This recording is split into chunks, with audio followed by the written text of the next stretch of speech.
Bienvenue à toutes les femmes ambitieuses. Vous écoutez l'épisode 159 et aujourd'hui je vous parle de mes 5 hacks pour gagner du temps. Je m'appelle Jenny Chamas, je suis chef d'entreprise et master coach certifié. Femme ambitieuse est le premier podcast sur le leadership en France.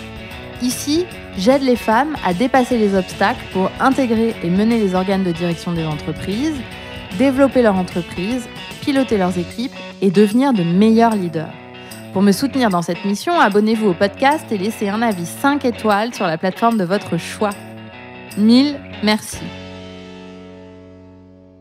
Bonjour mes chers leaders. Avant de démarrer sur le sujet du jour, j'ai un cadeau à vous faire. Mon équipe et moi avons concocté un guide d'écoute du podcast sur le thème « Mieux se connaître pour dépasser ses limites ».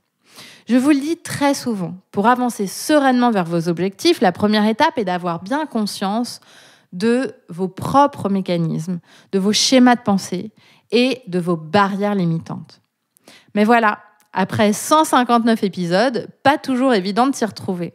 Alors dans ce guide, nous avons sélectionné les épisodes à écouter absolument pour faire le point sur vous. Je suis à peu près sûre que vous vous reconnaîtrez dans une ou plusieurs de ces barrières limitantes et que vous trouverez des outils très utiles pour dépasser vos limites sereinement, pas à pas. Pour le télécharger, rien de plus simple. Rendez-vous directement sur jennychamas.com/connaissance de soi, tout attaché, ou bien cliquez sur le lien dans les notes de cet épisode. Et maintenant, place au sujet du jour. Mes chers leaders, je sais que beaucoup d'entre vous ont constamment la sensation de manquer de temps. Entre le travail, la vie domestique, les enfants quand vous en avez, être en couple si vous êtes en couple, la vie amicale, la famille, etc. Les obligations s'ajoutent et vous vous épuisez à essayer de satisfaire cette longue to-do list de « il faut que je fasse ci », que je fasse ça, etc., etc. Et quand vous dirigez une entreprise ou une équipe, c'est encore pire. C'est comme si vous signiez pour travailler encore et toujours plus. C'est d'ailleurs l'une des principales raisons pour lesquelles les femmes refusent des promotions ou ne présentent pas leur candidature, car elles se disent qu'elles n'ont pas le temps de tout faire.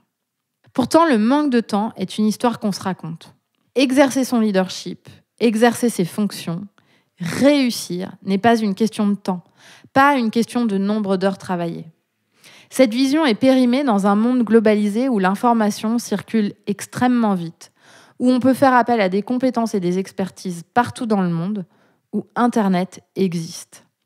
Pourtant, nous continuons à vivre et à faire exactement comme nos grands-parents qui n'avaient pas Internet, ni même les ordinateurs ou les smartphones.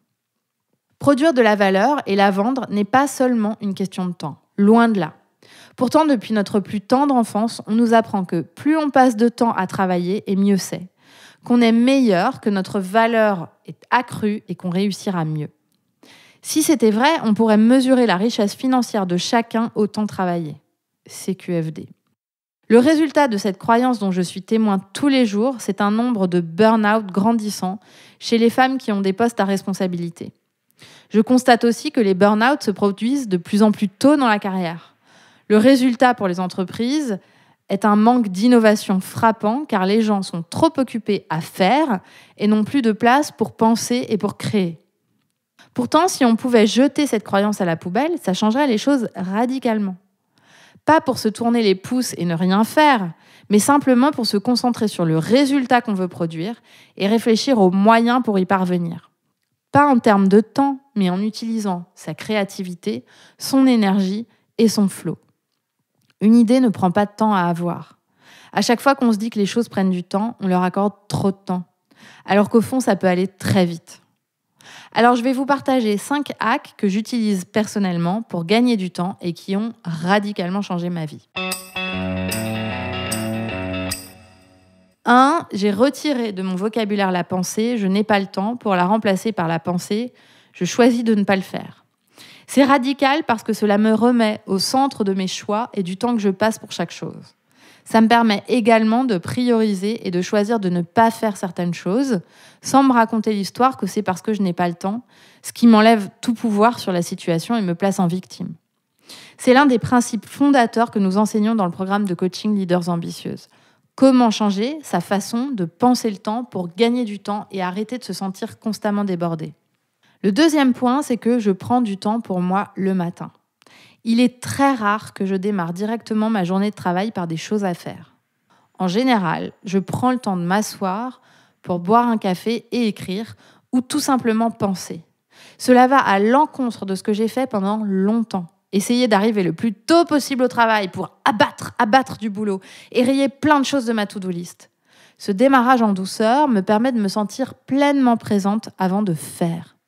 Je privilégie le fait d'être et de me connecter à une intention pour ma journée plutôt que de commencer à courir. Et ce n'est pas parce que je fais ça que ma journée est plus longue. Je ne perds pas de temps à boire un café. Je prends du temps pour moi. Je donne du temps à mon corps, à mon esprit. C'est un moment de prise de recul, de respiration. C'est ce qui me permet de travailler intensément dans la journée et d'être extrêmement efficace. Quand je ne le fais pas, je le sens passer. En donnant du temps le matin, ça me permet ensuite d'être ouverte et prête à donner du temps aux autres et à ce que je dois faire. Je ne ressens pas le poids du travail. C'est pour moi un plaisir car j'ai du temps pour moi. S'accorder du temps est indispensable pour créer en soi la sensation d'avoir du temps. Quand on prend soin de soi en s'accordant des moments de rien, juste pour soi, ça permet d'avoir de l'énergie pour tout le reste et d'être par conséquent beaucoup plus efficace. Dans notre programme de coaching, on vous apprend à planifier du temps pour vous et à vous autoriser cela pour votre équilibre personnel. Le troisième hack, c'est que j'utilise mon temps en accord avec mon rythme chrono-biologique. Je suis une lève-tôt, couche-tôt.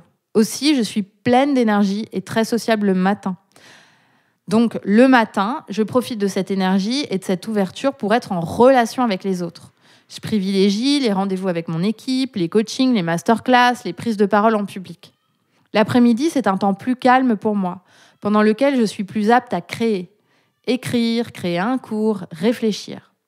Planifier mon travail en fonction de mon rythme me permet de gagner un temps fou car je ne tire pas la corde à des moments où je sais que je n'ai pas l'énergie pour. Je me couche tôt, j'évite de boire de l'alcool et de regarder des écrans tard le soir pour bien dormir. Quatrième hack, je suis très organisée. Pour gagner du temps, l'un de mes meilleurs atouts et outils, c'est l'organisation. J'ai créé une structure qui me permet d'être efficace et grandement aidée. Je planifie mes coachings, mes prises de parole, mes réunions d'équipe longtemps à l'avance et j'évite les choses de dernière minute si elles ne sont pas vraiment importantes à mes yeux. J'ai constitué une équipe de professionnels autour de moi à qui je délègue énormément de responsabilités, ce qui me permet de me concentrer sur ma zone de génie, zone dans laquelle je ne vois pas le temps passer et je produis avec facilité beaucoup de valeur. C'est un choix, c'est un coût et c'est le meilleur investissement que je fais pour moi et pour mon entreprise. C'est également ce qui me permet d'avoir un équilibre de vie qui me convient parfaitement, qui me permet de passer du temps avec mes enfants, qui me permet de partir en vacances quand je le souhaite. Au sein de l'entreprise, nous partageons nos agendas et chacune d'entre nous planifie ses semaines de façon transparente et en fonction des priorités établies ensemble. Personnellement, avec mon mari, nous déléguons des tâches ménagères à une professionnelle et nous faisons appel à une nounou plusieurs jours dans la semaine pour nous aider. Nous nous sommes organisés pour manger sain, faire des courses à distance, cuisiner le week-end pour la semaine. Et si je le dis, c'est que je sais à quel point ce n'est pas anodin. Surtout quand on a d'autres bouches que la sienne à nourrir. Et l'organisation personnelle a un impact sur l'organisation professionnelle. De mon point de vue, une des meilleures façons de gagner du temps est de créer des systèmes qui fonctionnent pour soi. Le système que je viens de vous évoquer, il fonctionne vraiment très bien pour moi, jusqu'au moment où je sentirai le besoin que ça change. Pour planifier, j'alterne entre deux méthodes en fonction de la période et de mon état d'esprit. Dans les périodes de production de contenu intense ou de sprint de projet, mon temps est planifié de façon très détaillée. Dans des périodes plus light, je me donne davantage de flexibilité pour choisir les moments les plus propices à la création. Nous enseignons ces deux méthodes dans le programme Leaders Ambitieuses et c'est fou de voir à quel point nos clientes voient leur semaine et leur rapport au temps changer quand elles les mettent en place. Cinquième et dernier hack, je décide de façon intentionnelle combien de temps me prend une tâche et je m'y tiens. Ce n'est pas ce que je dois faire qui décide du temps que j'y passe. Au contraire, je me concentre sur le résultat que je veux créer et je décide d'un temps donné pour créer ce résultat. Quand on exerce un métier comme le mien, avec beaucoup de création de contenu, des cours, des workshops, des événements live, il n'y a pas de limite de temps à la préparation. En fait, on pourrait y passer un temps infini. Or, c'est contre-productif parce que les raisons qui nous amènent à y passer un temps fou, c'est l'illusion que ce sera parfait plus on y passe de temps, ou alors la peur de l'échec. Dans les deux cas, ce n'est pas le temps qui va résoudre le problème. Dans les deux cas, c'est la confiance en soi qui permet de se lancer, de se concentrer, de produire quelque chose de qualitatif dans un temps imparti. Et c'est purement du hacking de cerveau et de la gestion des émotions. Ça ne prend pas de temps, ça s'apprend. Et c'est notre zone de génie de vous l'enseigner chez Coach Happy.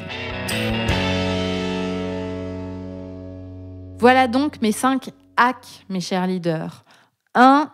J'ai retiré de mon vocabulaire la pensée « je n'ai pas le temps » pour la remplacer par la pensée « je choisis de ne pas le faire ». 2. Je prends du temps pour moi le matin. 3. J'utilise mon temps en accord avec mon rythme chronobiologique. 4. Je suis très organisée. Et 5. Je décide de façon intentionnelle combien de temps me prend une tâche et je m'y tiens. Gagner du temps nécessite de repenser son rapport au temps, de prendre du temps pour soi, de bien se connaître, d'être organisé et de se faire confiance. Et ce sont 5 compétences que nous vous enseignons dans le programme Leaders Ambitieuses pour en finir avec le débordement et l'épuisement et vous aider à créer l'équilibre de vie que vous souhaitez pour vous éclater dans vos fonctions. Si vous êtes une femme leader en entreprise ou entrepreneur et que vous voulez avoir plus d'impact, vous sentir à votre place dans vos fonctions et être une meilleure leader, nous serons ravis de vous accompagner. Pour nous contacter et en savoir plus sur notre programme d'accompagnement, vous pouvez cliquer sur le lien dans les notes de cet épisode ou vous rendre sur mon site jennychamas.com sur la page coaching. Sachez que nous accompagnons également les entreprises à développer le leadership de leur talent féminin. Et vous êtes de plus en plus nombreuses à nous solliciter et nous faire confiance. Pour nous contacter, vous pouvez vous rendre sur la page entreprise de notre site ou cliquer sur le lien dans les notes de cet épisode.